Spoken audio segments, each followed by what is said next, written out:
Here's more wrestling news for September 23rd, 2022, and we're starting off with Triple H, who has made a ton of changes since rising to the role of head of creative, and at one point, it was believed that he had retired the 24/7 championship. The title had not been defended in weeks on WWE programming, and while the title was changing hands at live events, these weren't being recognized by the company, adding fuel to the idea of the title being phased out. We can now confirm that this isn't the case, as on the latest episode of Main Event, the 24/7 champion Dana Brooke defeated Tamina in a non-title match. Sure, the title wasn't on the line, but Brooke appeared with the gold, confirming that it hasn't been retired as some had believed. Before Vince McMahon resigned from the company in July, the 24/7 championship was regularly featured on Raw, and while that isn't the case with Triple H, the title is still a part of the company's official roster of gold. One person who won't be winning the title is Saraya, who debuted on this week's AEW Dynamite Grand Slam and quickly aligned herself with Athena and Toni Storm. It's unclear at this time whether Saraya is medically cleared to wrestle, but that hasn't stopped fans from speculating on possible matches.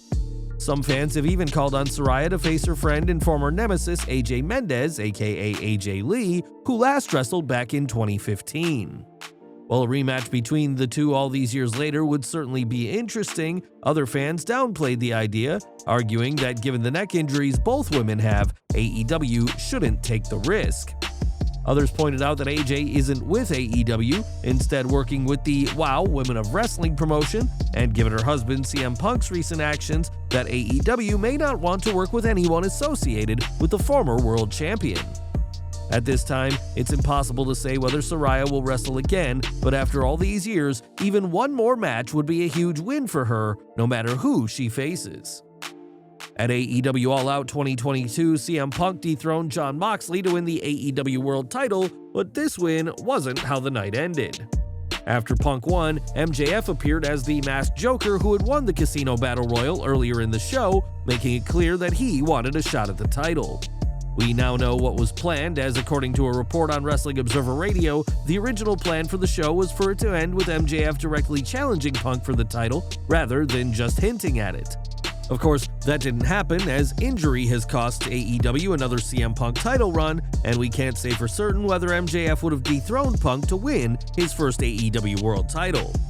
The report also addressed Punk's injury from May, saying that if he had not gotten hurt, then there were plans for MJF to have his feud then, meaning that he would likely have not spent 3 months off TV following his explosive pipe bomb.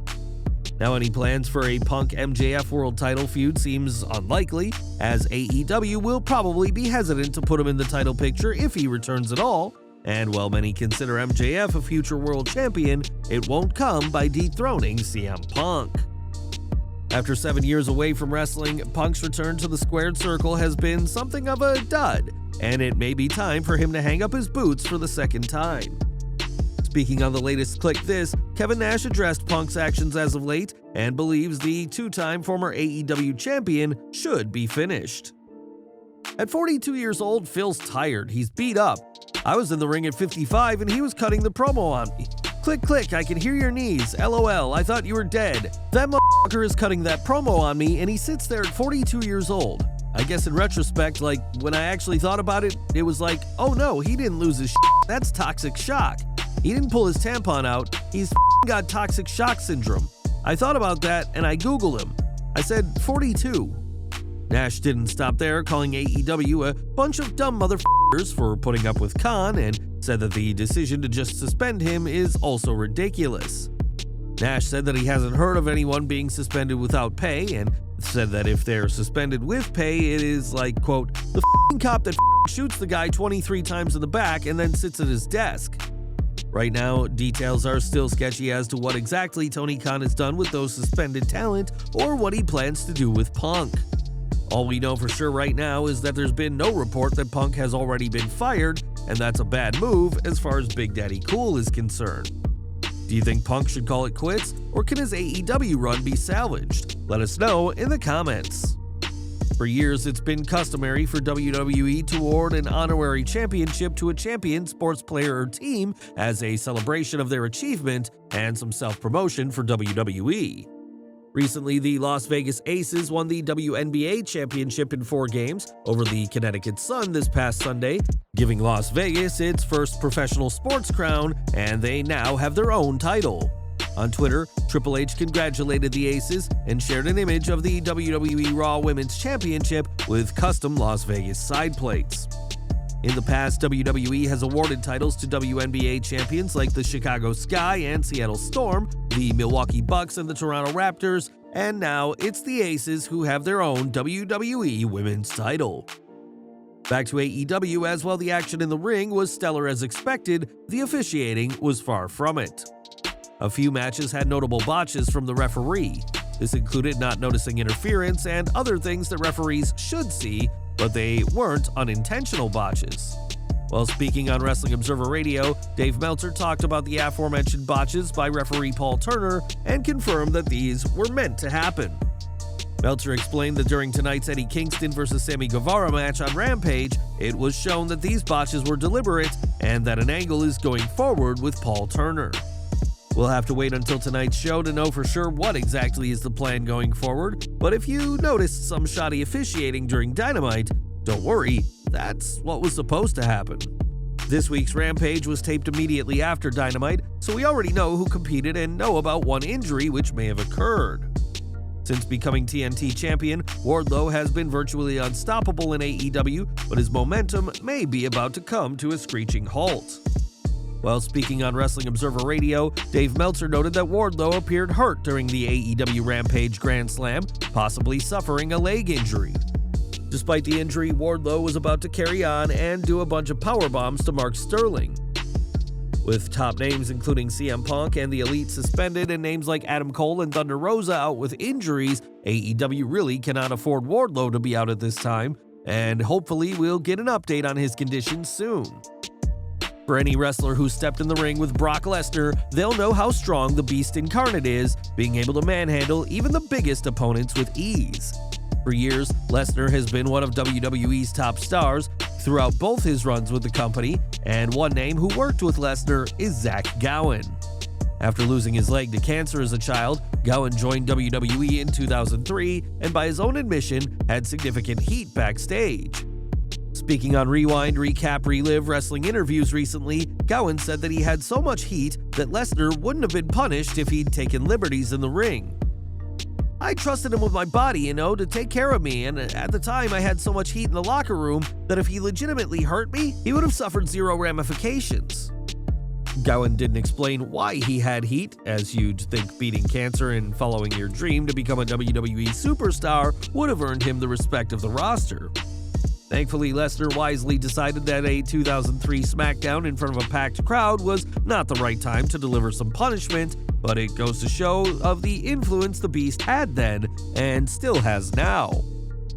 For the past week, WWE has seen several bizarre segments unfold at live events where the song White Rabbit has played with ominous red lighting. So far, WWE has given no indication as to what this all means, but one superstar has her prediction. During a recent gaming stream, Ronda Rousey addressed the eerie segments that have unfolded and gave her pick for who the White Rabbit is. During the breaks and matches, they've been doing this thing where they turn off the lights and they play White Rabbit. We all have our theories about what it means, but I'd like to think it's Bray Wyatt coming back. Rousey isn't alone in her prediction, as the former Universal Champion is the prediction of countless others, especially after reports that he spoke with WWE earlier this year. During the video from the QR code found on Raw, it was teased that more will be revealed during tonight's SmackDown, so Bray Wyatt's long-awaited WWE return could be a matter of hours away. Before his final farewell in 2020, The Undertaker had an incredible career which saw him feud with some of the biggest names in wrestling. The dead man's path to immortality did mean that he was often busted open during matches, and though blading was common through much of his run, not every bloodbath was intentional. Speaking to Sport Bible, Triple H recalled a gruesome incident with the 2022 Hall of Famer, where he got cut open in the worst way. Taker got his ear clipped open by Steve Austin's knee brace. We had to get on a plane immediately following the event, I remember we came in our gear and changed at the airport. We got on the charter and flew back to the US, and we were still in our gear. Taker's ear was hanging. We got a plastic surgeon, and we got to meet him in the States. I stood for the longest time on a seat behind him, putting pressure on his head and ear, because once you get up at pressure, you'll bleed like a stuck pig. Thankfully, the dead man was able to get a plastic surgeon in time and keep his ear, with Mick Foley remaining the only member of the roster at the time to be missing that particular sensory organ. And we're ending with CM Punk, whose future with AEW looks more and more uncertain with each passing day. Sure, there had been a time when Punk's arrival was the biggest thing to happen for the company, but between his injuries and his actions at All Out, fans aren't exactly thrilled with the former world champion. During the most recent PW Torch, Wade Keller addressed Punk's future and believes that Tony Khan is done with Punk after not naming him during a listing of former ROH world champions. I think this is noteworthy but not surprising that he excluded CM Punk's name. That's a bit of a tell. As I talked with Jason, I am not expecting CM Punk to wrestle in AEW again. I'm not saying it's 100% sure thing, but everything is pointing in the direction of some sort of buyout of his contract. Keller's report was following by fans responding, with some cheering the idea that Punk is done, with one person saying he's, quote, ruining morale. Others said that Punk isn't done, as some believe, but that he will be back, while others noted that this is just speculation on Keller's part without anything concrete. CM Punk joined AEW just 1 year ago and has had a career with the company most wrestlers would only dream of, but with the backlash against him not easing up, it may be time for Tony Khan to cut his losses and buy out Punk's lucrative contract. Well guys, that's our news for today. Please share your comments below. Also hit the like button, subscribe to our channel, and hit the bell icon to receive all notifications. And as always, thanks for watching.